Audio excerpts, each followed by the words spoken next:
এই ধরনের ব্লাইন্ড স্পটে যেমন ধরো কোনো টার্নিং আছে, তুমি টার্নিং এর ওই পাশটা দেখতে পাচ্ছ না, যেটাকে ব্লাইন্ড স্পট বলে আর কি। মেটিওরে যেটা ক্রুজ করার সুইট স্পট সেটা হচ্ছে আজকে যা আমি দাদার সঙ্গে কথা বলতে বলতে দেখিনি, ধাক্কা লেগে যাচ্ছিল লোকের সাথে। কতগুলো সিঁড়ি আছে রে? 116টা। আচ্ছা এই আস্তে আস্তে। আর এই তোমরা দেখতে পাচ্ছ ভিউটা। তো আজকে আবার একটা নতুন ব্লগ নিয়ে চলে এলাম তোমাদের কাছে। আর আমাদের এখানের রাস্তার পরিস্থিতি খুবই খারাপ। আর আমি চলে এসেছি এখন বাঁকুড়ায়। তোমরা দেখতেই পাচ্ছ আমার এখানে যেখানে বাড়ি সেখানে সামনেই এখন বেশ কয়েক কিলোমিটার ধরে রাস্তা তৈরি হচ্ছে এবং বিগত কয়েক মাস ধরে। এবং এই হচ্ছে রাস্তার কন্ডিশন খুবই বাজে, মানে এত ধুলো, তাও তো এখন জল দিয়েছে দেখতে পাচ্ছ, না হলে পুরো একবার পেরিয়ে গেলে ধুলোয় ভর্তি। এরকম একটা ট্রাক পেরোলে তার পিছনে যদি যাও তবে ব্যাস ফ্রিতে পাউডার পেয়ে যাবে। আমার মোটুকে একটু খাওয়াতে হবে, বেশি খাওয়াবো না পেট ভর্তি। সামনে আছে ইন্ডিয়ান অয়েলের পেট্রোল পাম্প, তো চলো পেট্রোল পাম্পে মোটুকে একটু খাওয়ানো যাক।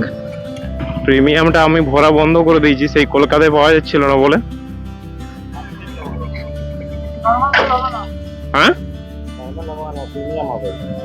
নর্মালটা হবে না, ঠিক আছে প্রিমিয়ামটাই দাও। প্রিমিয়ামটা ওই 350 টাকার মতো দাও।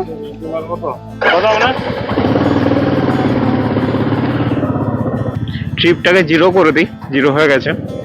ট্রিপটা জিরো করার জন্য এই যে এখানে আই বাটন আছে, এই আই বাটনটাকে লং প্রেস করে রাখলে সেই ট্রিপটা জিরো হয়ে যায়, এ বা বি দুটোর মধ্যে। তোমরা দেখলে যে প্রিমিয়াম পেট্রোলটাই ভরাতে হলো, নর্মাল পেট্রোলের মেশিনটা খারাপ ছিল, তো অগত্যা ভরালাম ওটাই। হ্যাঁ তোমাদেরকে তো বলতেই ভুলে গেছি আজকে আমরা যাচ্ছি কোথায়। আজকে আমরা যাব আমাদের বাড়ি থেকে 26 কিলোমিটার দূর একটা পাহাড় আছে, ছোট্টখানি পাহাড়, যেটা হচ্ছে করো পাহাড়, যার নাম, সেই করো পাহাড় আমরা যাচ্ছি আজকে। তো আশা করি সন্ধ্যের আগে কভার করে নিতে পারবো। আর সেই করো পাহাড় থেকেই 3 কিলোমিটার দূরে আছে গাংদুয়া ড্যাম, একটা এমনি ড্যাম, সুন্দর প্রাকৃতিক সৌন্দর্য, আর পাহাড়টাও বেশ সুন্দর। তো চলো ঘুরে আসি। আমরা এখন দ্বারকেশ্বর নদীর উপর দিয়ে এই ব্রিজ হয়ে বেরোবো, ব্রিজের কাছাকাছি চলে এসেছি। এই আমাদের দ্বারকেশ্বর নদীর উপর ব্রিজ। নদী এখন প্রায় শুকনো, একটুখানি জল বয়ে যাচ্ছে। বর্ষাকালে কিন্তু পুরো নদীটা ভরে যায়। তোমরা হয়তো কেউ কেউ নাম শুনে থাকবে, এই সাইডে এত্তেশ্বর, এই যে এই রাস্তাটা দিয়ে চলে গেলে এত্তেশ্বর পৌঁছে যাবে। ওই দেখো ওখানে লেখা আছে শ্রী শ্রী এত্তেশ্বর ধাম। ও দাদা, আর সামনেই আমাদের ওভারব্রিজ, খুব সম্ভবত, আমি শিওরলি জানি না, বাট বাঁকুড়ার খুব সম্ভবত প্রথম ওভারব্রিজ এটা। আমরা খুব এক্সাইটেড ছিলাম, আমার মনে আছে যখন ছোট ছিলাম যে একটা নতুন ওভারব্রিজ হচ্ছে, কিন্তু ওভারব্রিজ হতে বেশ কয়েক বছর লেগে গেছিল, বেশ কয়েক বছর। এই রাস্তাটা পুরো খারাপ হয়ে গেছিল কিছুদিন আগে, এই নতুন রাস্তাটা পুরো তৈরি হয়েছে, এখনো হয়তো একদম লাস্ট ফিনিশিং কাজ চলছে। তোমরা দেখতে পাবে সামনে, যদি রোড রিপেয়ারের গাড়ি থাকে দেখাবো আমি। কাল অবধি আমি দেখেছি গাড়িটা ছিল, তো দেখো এখন একদম স্মুথ রাস্তা।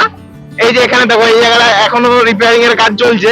আমার মনে হচ্ছে একটু বেরোতে দেরি হয়ে গেল, এখন ঘড়িতে বাজে 4:45, মানে মোটামুটি ধরো আমি ওই 4:35 নাগাদ বেরিয়েছি।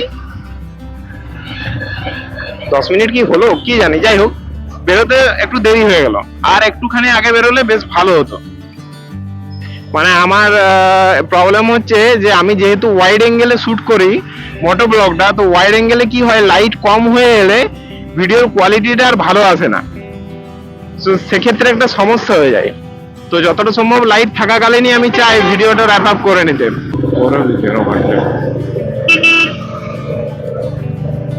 এই পেরোলাম নদী, গন্ধেশ্বরী নদীর উপর ব্রিজ, যেটা করো পাহাড় যাওয়ার রাস্তাটা খুবই সুন্দর, দু সাইডে বন আছে আর নদীর মতো আঁকা বাঁকা রাস্তা, দারুণ মজা গাড়ি চালিয়ে। এই সিগন্যাল চেঞ্জ হয়ে গেল আবার, লাখটা ভালো যাচ্ছে মনে হচ্ছে। ওই সোজা সোজা যে রাস্তাটা সেটা চলে যাচ্ছে দুর্গাপুর, আর আমরা নিয়ে নিচ্ছি এই বাঁদিকের রাস্তাটা, আর ওই রাস্তাটা যাচ্ছে দুর্গাপুর, আর আমরা এই বাঁদিকে এটা হয়ে করো পাহাড়। দেখো এখানে পোস্টারে লেখা আছে এটা হচ্ছে মেঝিয়া 38, রানীগঞ্জ 46 আর সিউড়ি 112। এই রাস্তা হয়ে যাওয়া যায়।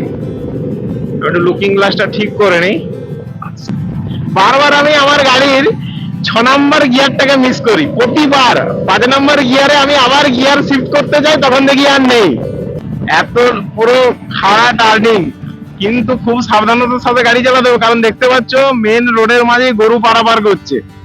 গ্রামের দিকে রাস্তা, গরু ছাগল কুকুর যে কোনো কিছু রাস্তায় থাকতে পারে।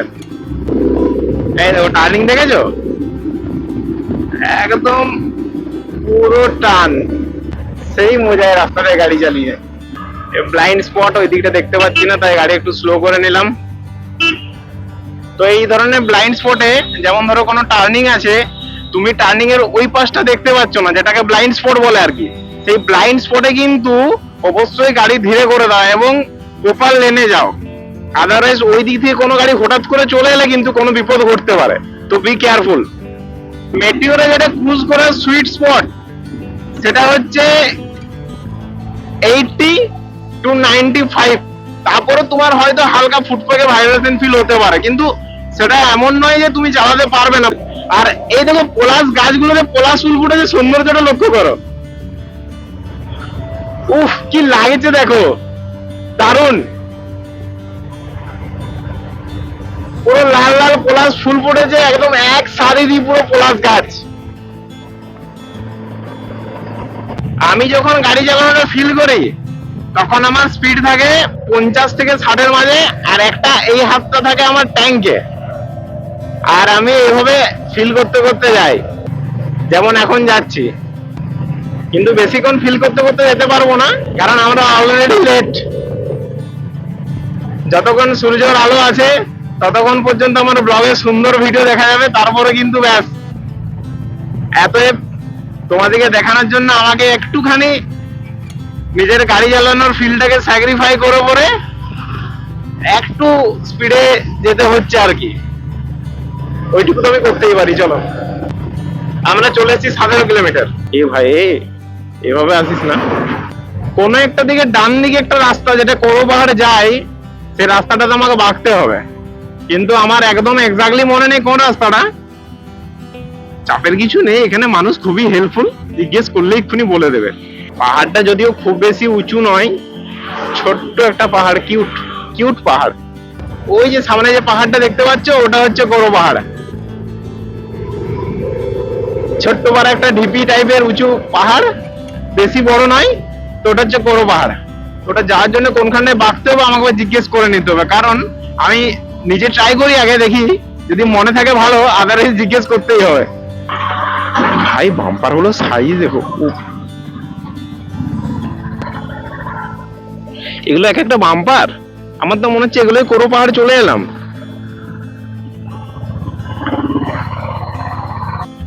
এদিক কিছু একটা ব্রিজের কাজ চলছে। দাদা করো পাহাড় যাওয়ার রাস্তাটা আগে না? আচ্ছা ধন্যবাদ। আর এই দেখতে পাচ্ছ করো পাহাড়, এটাতে আমরা যাব। কিছুটা অবধি বাইক নিয়ে উঠে যাবে হয়তো, তারপর আমাদের হেঁটে হেঁটে যেতে হবে। আর এই পাহাড়ের উপরে আছে একটা মন্দির, চলো দেখাই তোমাদেরকে। এটা কি করো পাহাড় যাওয়ার রাস্তা? দাদা এই রাস্তাটা দিয়ে করো পাহাড় যায়? ধন্যবাদ দাদা। আমার মনে ছিল হালকা হালকা, কিন্তু তাও কনফার্ম হয়ে নিলাম। একটু রাস্তা ছেড়ে দাও ভাই। হ্যাঁ থ্যাংক ইউ। আর তোমাদের কাছে হয়তো করো পাহাড়টা অনেকটাই ভিজিবল হয়ে গেছে এই মুহূর্তে। ভালো, যারা যারা এই বাঁকুড়ার কাছাকাছি থাকো তারা কিন্তু ঘুরে যেতে পারো। এসব জায়গাকে এলে একদম অ্যাকচুয়াল নেচারকে তোমরা এক্সপ্লোর করতে পারবে, পিওর ন্যাচারাল ফিল পাবে। তার সঙ্গে এরকম পুরনো গ্রাম, এক কথায় অনবদ্য। সূর্যদেব আজকে একটু দয়া করে একটু পরে ডুবো ভাই, একটু পরে। আমার যেমন গাংদুয়ার ড্যাম পর্যন্ত কমপ্লিট হয়ে যায়, তারপরে তুমি না হয় ডুবো একটু। এদিকে একটা বাঁকতে হবে রাস্তা, আমার মনে আছে এদিকে একটা বাঁকতে হবে। এটা কি করো পাহাড়? Thank you. বললাম না কেন মানুষজন খুব হেল্পফুল। সূর্যটার জন্য তোমাদের হয়তো দেখতে একটু অসুবিধা হবে। আমরা চলে এসেছি একদম কাছাকাছি। কি চাই ভাই? পার্কিং? আস্তে আস্তে লেগে যাবে, গরম সাইলেন্স হয়ে লেগে যাবে, আমি রাখছি। কো টাকা নিবি পার্কিং এ? কো টাকা নিবি পার্কিং এ? 10 টাকা? আর গাড়িটা ভালো করে দেখবি তো? ঠিক আছে।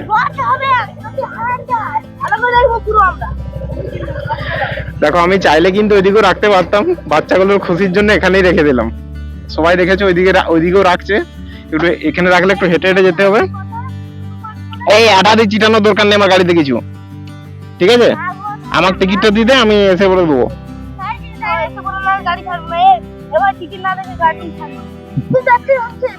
কোরো পাহাড়ে ওঠার জন্য সিঁড়ি আছে, আর আমি হেলমেটটা খুলিনি, ওখানে হেলমেটটা রাখতে ঠিক ভরসা হলো না, কারণ বাচ্চারা খেলাতে ব্যস্ত হয়ে যাবে। আর এতে আমার একটা সুবিধা হবে যে হেলমেটটাতে আমার সব রেকর্ডিং হতে হতে যাচ্ছে। দাদা কি হবে এখানে? যাত্রা কখন? আজকে? যা, আমি দাদার সঙ্গে কথা বলতে বলতে দেখিনি, ধাক্কা লেগে যাচ্ছিল লোকের সাথে। এখানে কিছু একটা মেলা টেলা হচ্ছিল মনে হয়, আর আজকে যাত্রা হবে খুব সম্ভবত। সবাই এভাবে আমার দিকে তাকাচ্ছে কেন? এই হেলমেটের ক্যামেরাটা দেখে মনে, মানে ক্যামেরাম্যানের ফোনটা দেখে মনে হয়। মন্দির দর্শনের সময় 8টা থেকে 11টা, আর বিকেল 3টে থেকে 5টা। আমি হেলমেটের কাঁচটা একটু তুলে দিই, নাহলে সাফোকেশন হচ্ছে। এই জায়গাটা ফ্ল্যাট, এই যে রাস্তাটা দেখতে পাচ্ছ এটা ফ্ল্যাট, এরপরে আমাদেরকে সিঁড়ি দিয়ে উঠতে হবে, লম্বা লম্বা সিঁড়ি আছে। এখানেও একটা মন্দির রয়েছে, আর এখানে দেখছো অনেক সাধু টাধু থাকে হয়তো। এখানে পানীয় জলও পাওয়া যায়, এই জল তুমি খেতে পারো, পানীয় জল লেখা আছে। এটা একটা মন্দির আছে, সামনেই সিঁড়ি। এতগুলো সিঁড়ি উঠতে পারবো তো? আগে উঠেছি। এই গাছটা দেখো কত সুন্দর মনোরম পরিবেশ এখানে। এই সরু গলি দিয়ে আমরা ঢুকে পড়লাম, আবার একজন একজন করেই কিন্তু পেরোনো যাবে। এরপর হচ্ছে এই লম্বা সিঁড়ি। দাঁড়াও, আমি হেলমেটের থেকে খুলে নি। আমি ভাবলাম যে সিঁড়িগুলো আমি কাউন্ট করব, যে কটা সিঁড়ি আছে, করতে ভুলেই গেলাম। নামার সময় যদি মনে থাকে আমি অবশ্যই করবো। এ কতগুলো সিঁড়ি আছে রে? 116টা? আচ্ছা, কেউ বলছে 116, কেউ বলছে 115, কেউ বলছে 117। তো আসার সময় যদি পারা যায় কাউন্ট করবো, কেমন? এখানে বিশ্রাম নেওয়ার জায়গা। ফাইনালি আর কয়েকটা স্টেপ, আর এই হচ্ছে কোরো পাহাড়ের মন্দির, যেটা একদম পাহাড়ের চূড়ায় আছে। খুব সুন্দর দেখতে লাগছে না? আর এখান থেকে ভিউটা দেখো কোরো পাহাড়ের উপর থেকে। ওই দেখো নিচে ছোট ছোট মাঠ, ছোট ছোট ঘর দেখা যাচ্ছে, দারুণ। আর এখানে গাছটার নিচে শিব ঠাকুর আছে, দেখতে পাচ্ছ তোমরা। আর এই হচ্ছে ভিউ। আর তোমাদেরকে একটা দারুণ জিনিস দেখাচ্ছি, তোমরা যদি এখান থেকে শুশুনিয়া পাহাড় দেখতে চাও, জাস্ট লুক এট দিস। ওই হচ্ছে শুশুনিয়া পাহাড়, যেটা কিন্তু এখান থেকে দেখা যাচ্ছে। বাহ, খুব সুন্দর দেখতে লাগছে। আমরা এখানে বেশি লেট করবো না, বেরিয়ে পড়বো। তার কারণ এর সাথেই আরেকটা আমরা জায়গা যাবো, সেটা হচ্ছে গাংদুয়ার ড্যাম। কোরো পাহাড়কে টাটা বলে এরপর বেরিয়ে পড়বো আমরা। মন্দির বন্ধ হয়ে গেছে, খুব সম্ভবত 5টা বেজে গেছে বলে ওখানে লেখা ছিল মন্দির বন্ধ। তো তোমরা এলে কিন্তু 5টার আগে এসো, নাহলে মন্দির বন্ধ পাবে। চলো কোরো পাহাড় থেকে নামবো। আর আমার মনে আছে এবারে কিন্তু সিঁড়িটা আমি পাক্কা কাউন্ট করবো। আচ্ছা, এখান থেকে কাউন্ট শুরু হবে। 1, 2,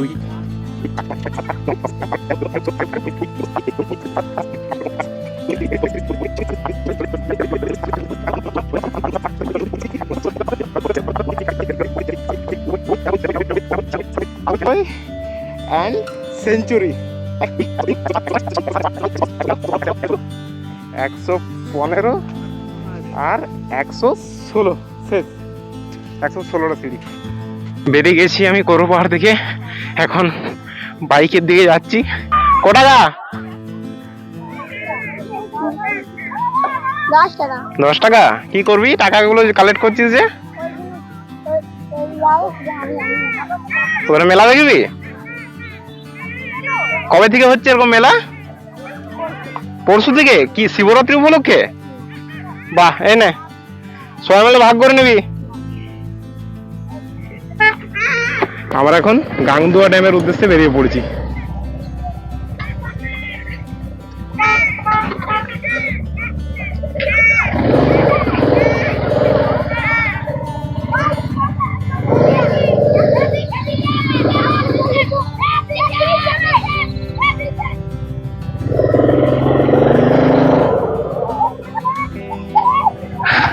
বাচ্চাটা ভাবছিল আমি টাকা দিইনি, আর একজনকে যে আমি দিয়ে দিয়েছি। এই আস্তে আস্তে,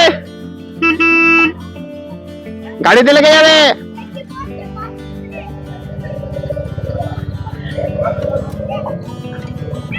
এ তোরা এমনি বাসটা উঠানামা করিস না, লেগে যাবে কিন্তু।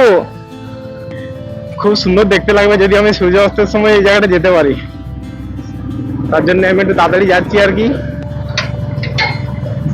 দেখলে কত বড় একটা পাথর টিকরে লাগলো, তোমরা কি শব্দটা পেলে? কোথায় লাগলো কি জানি, আমার সামগার্ডটাতে হবে মনে হয়। সামগার্ডটা কিন্তু খুবই মানে কি বলবো, ইঞ্জিনটাকে প্রটেক্ট করে খুবই ভালো আর কি। ওরকম অনেকবার অনেক পাথর কিন্তু ওরকম ছিটকে আসে, নাহলে সেগুলো ইঞ্জিনে লাগতো আর কি। ভাই একটু রাস্তা ছাড়।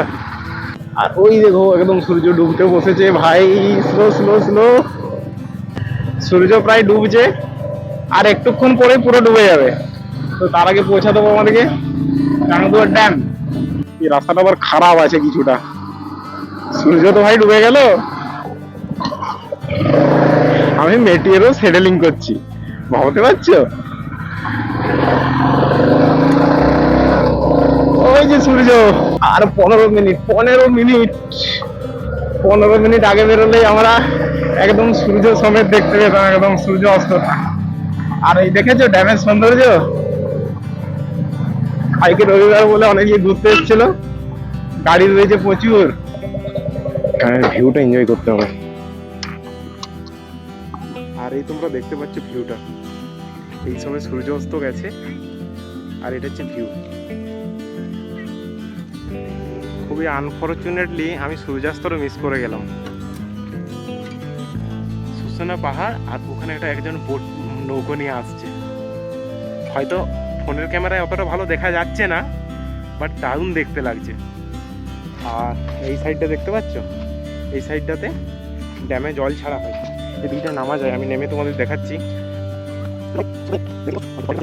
এই হচ্ছে গেটগুলো যেগুলোর কথা আমি বলছিলাম, এদিকেই জল ছাড়া হয় পুরো।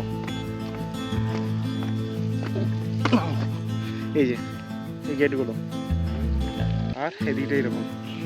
বেশিক্ষণ সময় নষ্ট করবো না, আমরা আবার উঠে পড়বো উপরে, চলো। আর ওই একটা ভিউ পয়েন্ট আছে, চলো ওখানটাতে যাই।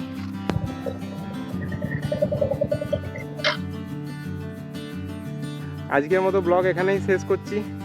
পাখিরাও ঘর যাচ্ছে দেখতে পাচ্ছ, আমিও নিজের ঘর যাই। আর অবশ্যই জানিও ব্লগটা কেমন লাগলো, কমেন্ট বক্সে জানিও। পারলে যদি ভিডিওটা ভালো লাগে চ্যানেলটা সাবস্ক্রাইব করো, লাইক করো। তো আজকের মতো বাই, দেখা হচ্ছে পরের ব্লগে।